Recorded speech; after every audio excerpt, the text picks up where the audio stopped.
สบายดีครับพี่น้องมาพี่น้องแซ่บๆมานี่ได้ปลาหมึกมานี่พี่น้องมาแซ่บๆมานี่พี่น้องนี่พี่น้องเห็นบ่ปลาหมึกย่างปลาหมึกพี่น้องอืมแซ่บ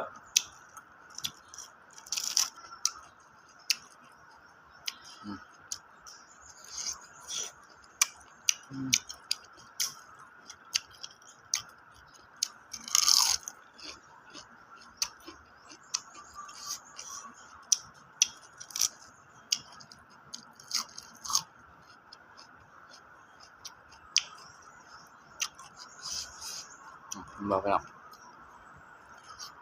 อืม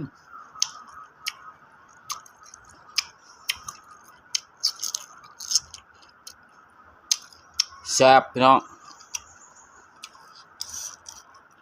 อืมอืม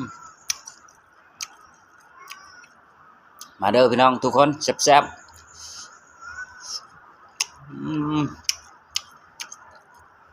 สุดยอดพี่น้อง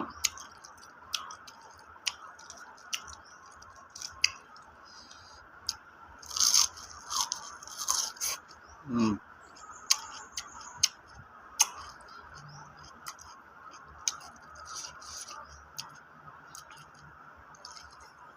อืม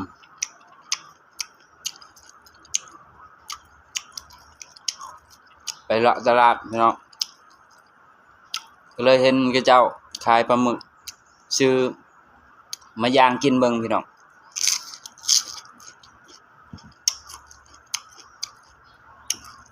มาแซ่บๆ